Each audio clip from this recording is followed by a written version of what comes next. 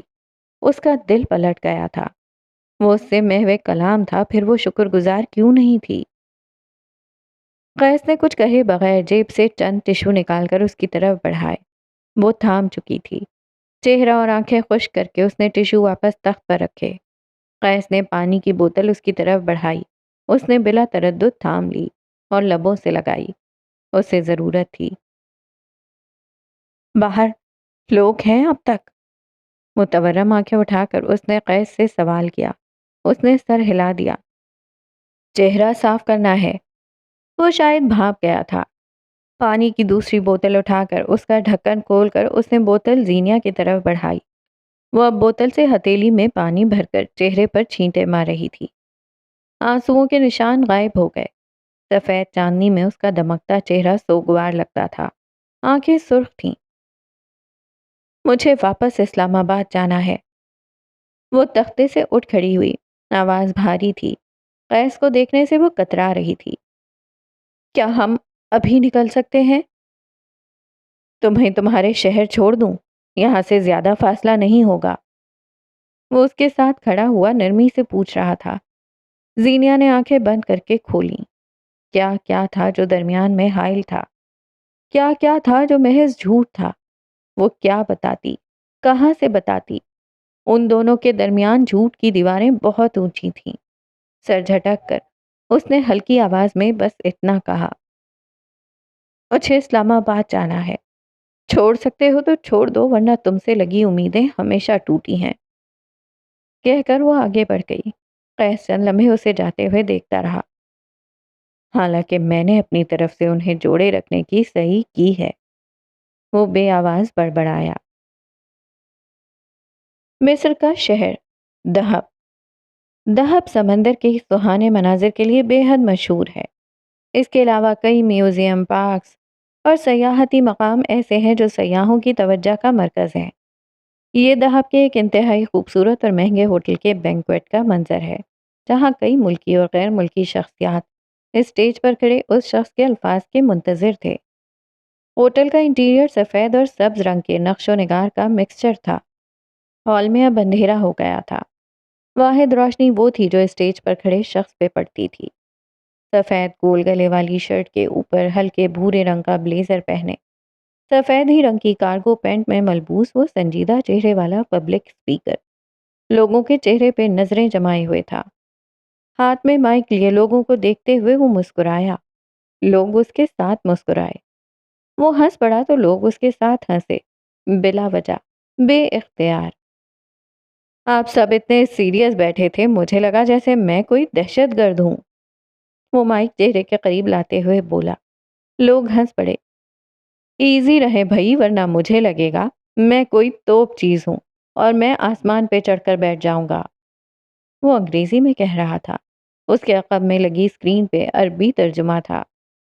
وہ اسٹیج پہ چلتے ہوئے آگے آیا، پھر کنارے پہ ایک ٹانگ لٹکائے دوسری موڑ کر بیٹھ گیا، ریلیکس اور کمفرٹیبل سا۔ ویسے تو میں اپنے بھائی کا کوئی خاص فیورٹ نہیں ہوں، میری شکل دیکھتے ہی اس کی شکل پہ 12 بج جاتے ہیں، لیکن وہ میرے ساتھ فلمیں دیکھنا بہت پسند کرتا ہے، حالانکہ وہ خود ایک ویب سیریز ہے، وہ بھی ناکام۔ لوگوں کے چہروں پر مسکراہٹ بکھر گئی۔ مہدی کہہ رہا تھا، اسے میری تجویز کردہ فلمیں بہت پسند ہیں۔ کچھ وقت پہلے ہم نے ایک فلم دیکھی تھی، اس میں ایک آدمی ہوتا ہے جسے ہر وقت اپنے کندھوں پہ بوجھ سا محسوس ہوتا رہتا ہے۔ اس کے کندھوں میں بے تحاشا درد رہنے لگتا ہے۔ آدمی بے حد پریشان ہو جاتا ہے۔ وہ دوائیاں کھاتا ہے، درجنوں ڈاکٹرز کو دکھاتا ہے، لیکن بے سود۔ اس کے کندھوں کا درد بڑھتا ہی چلا جاتا ہے۔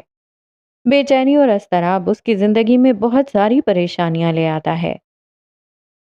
لوگ منہمک سے سن رہے تھے۔ شیشے کے گلاس ٹکرانے کی آواز ماحول میں واحد ارتعاش تھا۔ آدمی اس درد سے بہت بیزار ہو جاتا ہے کیونکہ وہ صرف اسے نظر آ رہا ہوتا ہے، اسے محسوس ہوتا ہے، کسی اور کو نہیں۔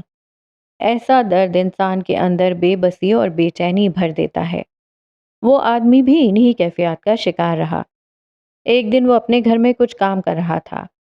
یکدم اس کی نگاہ آئینے پر پڑی اور جو اس نے دیکھا وہ اس کی سانسیں روک گیا۔ وہ ایک لمحے کو رکا۔ اس کے کندھوں پہ ایک چڑیل بیٹھی تھی۔ ہال میں بیٹھے تمام افراد نے بے اختیار جھرجھری لی تھی۔ مہدی مسکرایا۔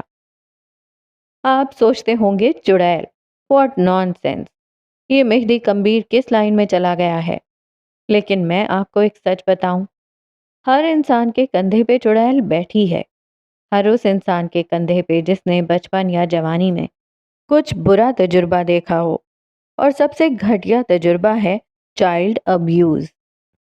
مہدی کبیر نے محسوس کیا کہ ہال میں کئی لوگوں کی رنگت بیک وقت پھیکی پڑی تھی۔ جن بچوں نے بچپن میں بیڈ ٹچ یا زیادتی برداشت کی ہو وہ اس ٹراما کو کبھی بھول نہیں پاتے۔ ان کے کندھوں پہ بیٹھی چڑیل ساری زندگی اپنے پنجے گڑائے وہیں بیٹھی رہتی ہے، ڈراؤنی، خوفزدہ کر دینے والی اور شرم دلانے والی۔ اس کی آنکھوں میں کچھ تھا، کوئی ہرٹ ہونے جیسا۔ ایک بے بسی ہوتی ہے، ایک غصہ، ایک شرم۔ کوئی کیسے ہمیں، ہمارے جسم کو چھو سکتا ہے؟ کوئی اپنی گندی اور غلیظ نگاہیں کیسے ہم پہ ٹکا کر سکتا ہے؟ اور ہم نے کچھ کیا کیوں نہیں؟ یہ سوچ اس بچے کو بڑے ہو جانے کے بعد بھی آتی رہتی ہے۔ کچھ بچے اس وقت سے آگے بڑھاتے ہیں، بھیڑ کا حصہ بن جاتے ہیں، مگر کچھ بچے کبھی آگے نہیں بڑھ پاتے۔ وہ اپنی زندگی کے اسی تاریک حصے میں رہ رہے ہوتے ہیں جہاں کسی کو ان کے جسم پہ دسترس حاصل تھی۔ کیوں تھی؟ یہ سوال انسان بھول نہیں پاتا۔ ہال میں پن ڈراپ سائلنس تھا۔ کئی لوگ بے چین ہوئے تھے، کئیوں نے ٹانگیں اضطرابی کیفیت میں جھلائیں، کئی ایک کے ہاتھ ان کی گردن اور سینے تک گئے۔ وہ چڑیل اور اس کا غلیظ لمس انسان کبھی بھول نہیں پاتا۔ مہدی اب اسٹیج پر کھڑا ہوا تھا۔ وہ بھانپ چکا تھا کون کون نظریں چرا رہا ہے۔ اس نے چرانے دی۔ اس وقت دنیا میں جو جو لوگ مجھے سن اور دیکھ رہے ہیں، جس جس نے کئی سالوں سے کسی ایسی چڑیل کو اپنے کندھوں پہ بیٹھا رکھا ہے جو انہیں ڈراتی رہی ہے، اسے آج کھینچ کر اتار کر پھینک دیں۔ آپ پاک ہیں، آپ کورے اور صاف ہیں۔ اس غلیظ چڑیل کی آپ کے کندھوں پہ کوئی جگہ نہیں ہے۔ جو کچھ بھی اس وقت ہوا، جیسے بھی ہوا، اس میں آپ کا کوئی قصور نہیں تھا۔ آپ صرف اور صرف ایک بچے تھے۔ غلیظ وہ تھا جس نے آپ کو چھوا، ڈراؤنا وہ تھا جس کا لمس برا تھا۔ تو پھر کس کا قصور تھا؟ حج میں سے کوئی ترش آواز بلند ہوئی۔ کوئی تھا جس کے زخم اب بھی تازہ تھے، اس انسان کا جس نے آپ کو چھوا۔ آپ جھوٹ بول رہے ہیں۔ قصور اس بچے کے والدین کا تھا، قصور بچے کے گارجین کا تھا۔ اگر بچے کا خیال نہیں رکھ سکتے تھے تو بچہ پیدا کیوں کیا؟ آواز گیلی اور بھاری تھی۔ مہدی اس اور نہیں دیکھ رہا تھا، نہ جانے کیوں وہ بس اسٹیج کے فرش کو دیکھ رہا تھا۔ کچھ معاملات ایسے ہوتے ہیں جن پہ بات کرنا بہت مشکل ہوتا ہے۔ قصور اس بچے کے والدین کا نہیں تھا، اس نے دھیمی آواز میں ٹوکا۔ قصور تھا معاشرے کے سٹینڈرڈز کا، وہ سٹینڈرڈز جن کے تحت ہم نے اپنے بچوں کو ایسی بات نہیں کرتے کہنا سکھا دیا۔ قصور اس سوچ کا ہے جو ہم نے اپنے بچوں کو تھمائی جب ہم نے ان کے ساتھ بیٹھ کر وکٹم بلیمنگ کی۔ قصور ہے لیک آف کمیونیکیشن کا۔ اپنے بچے کی پڑھائی لکھائی، کھانا پینا، سونا، گھمانا، ہر شے کا خیال رکھ لیا نا؟ کبھی اس کو بٹھا کر یہ پوچھا کہ آج اس نے دن میں کیا کیا؟ اسے اس دنیا میں کون انسان اچھا لگتا ہے اور کون سا برا؟ اچھا کیوں اچھا لگتا ہے اور برا کیوں برا لگتا ہے؟ بچے شفاف دل کے مالک ہوتے ہیں، سچ ان کے منہ سے نکل ہی آتا ہے، اور اگر اتفاقاً کوئی بچہ سچ کہہ دے تب ہمارا معاشرہ اس سے چپ کروانے کی تگ و دو میں لگ جاتا ہے، کیونکہ بے عزتی ہوگی۔ کس بات کی بے عزتی یار؟ کون ہے یہ انسان؟ کیا اختیار ہیں ان کے؟ کون ہے جو ان کے درمیان آپ کو عزت اور ذلت دے سکتا ہے؟ اللہ کے علاوہ کوئی نہیں۔ پھر کیوں اپنے بچے کی ساری زندگی جھونک دی آپ نے؟ بولتے بولتے وہ رکا۔ اسپاٹ لائٹس کی روشنی میں اس کے چہرے پر تاسف نظر آ رہا تھا۔ بچے اداکار نہیں ہوتے۔ اگر وہ پریشان ہیں تو ان سے پوچھیں کیوں ہیں؟ وہ نہیں بتا رہے تو رات میں انہیں اپنے پاس سلائیں۔ ان کے سامنے 3 سے 4 کہانیاں رکھیں اور دیکھیں بچے کا رنگ کس کہانی پہ اڑ جاتا ہے۔ کسی دن جب وہ اپنے خیال میں ہو اسے چھو کر دیکھیں۔ اگر وہ بری طرح خوفزدہ ہو تب آپ کو علم ہو جانا چاہیے وہ کس صورتحال سے گزر رہا ہے۔ وہ اسکول نہیں جا رہا تو اس سے وجہ پوچھیں۔ وہ بلا وجہ روتا اور اداس رہتا ہے تو اس سے وجہ پوچھیں۔ وہ کسی انسان کی قربت سے گھبرا رہا ہے تو غور کریں، یہ آپ کا فرض ہے، یہ اس بچے کا حق ہے۔ 9 ماہ تک جب بچہ ماں کے پیٹ میں ہوتا ہے تب ساس، شوہر، ماں، خاندان کا ہر دوسرا انسان، دوست، سب کے منہ میں ایک ہی بات ہوتی ہے، فلاں کام نہ کرنا، بچے پہ اثر پڑے گا، یہ نہ کھانا، بچے کے ساتھ یہ ہو جائے گا۔ 9 ماہ اسے انتہائی نگہداشت میں رکھنے کے بعد جب وہ دنیا میں آتا ہے تب آپ اس کی فکر کرنا کیوں چھوڑ دیتے ہیں؟ کیا تب وہ آپ کی اولاد نہیں رہتا؟ تب اس کے لیے ہر خوف کیوں ختم ہو جاتا ہے؟ روشنی کا دائرہ اس کے ساتھ سفر کر رہا تھا۔ لوگ اس کے الفاظ کے روب سے مروب ہوتے چلے گئے۔ سبز آنکھوں والا مرد اب بھی اپنی بات سمجھا رہا تھا۔ کسی انسان کو یہ حق مت دیں کہ وہ محفل میں بیٹھ کر آپ کے بچے کی تعلیم، رنگ، قد یا ذہانت پہ بات کرے۔ آپ بچے کو موضوع محفل بناتے ہیں اور یہیں سے بچہ اعتماد کھوتا چلا جاتا ہے۔ وہ آپ کی نظر میں پرفیکٹ بننا چاہتا ہے۔ اپنے بچے کو پریٹینڈ کرنا شروع سے صرف آپ نے سکھایا ہوتا ہے۔ پرفیکٹ بناتے بناتے کب آپ اسے اندھیرے میں ڈال دیتے ہیں، کسی پیرنٹ اور گارجین کو علم ہی نہیں ہو پاتا۔ بچے سے اگر چھوٹی چھوٹی باتیں نہیں کریں گے تو وہ آپ سے بڑی بڑی باتیں بھی چھپائے گا۔ باپ کا ساتھ اور ماں کی گود بچے کے لیے محفوظ پناہ گاہ ہوتی ہے۔ خود دارا اپنے بچوں کو وقت سے پہلے خود سے دور نہ کریں۔ چلتے چلتے وہ اسٹول کے پاس آیا اور اس پر بیٹھ گیا۔ ایک لمحے کے لیے بھی اس نے آنکھیں ان لوگوں سے نہیں ہٹائیں جو اسے سننے کے لیے وہاں موجود تھے۔ چائلڈ ابیوز ایک حساس چیز ہے۔ اس سے گزرنے والے بچے اپنی زندگی میں جو سب سے پہلی چیز کھوتے ہیں وہ اعتماد ہوتا ہے، دوسری چیز خود شناسائی اور تیسری چیز اپنی قدر، اور جو انہیں ملتا ہے وہ گلٹ ہوتا ہے، شرم ہوتی ہے، اپنے ماں باپ گارجین سے اختلاف ہوتا ہے۔ وہ ایک لمبا عرصہ کسی پہ یقین نہیں کر پاتے کیونکہ ابیوزر 80% بچے کا قریبی شخص ہوتا ہے۔ اسٹیج پہ جاتے وقت وہ لوگوں کی نظروں سے گھبراتا رہتا ہے، کسی نئی جگہ وہ انکمفرٹیبل رہتا ہے۔ یہ وہ بچہ نہیں رہتا جسے 9 ماہ ایک VIP پروٹوکول ملا ہوتا ہے اور یہی بے اعتنائی اسے وقت سے پہلے آدم بیزار اور ایک مشکل انسان بنا دیتی ہے۔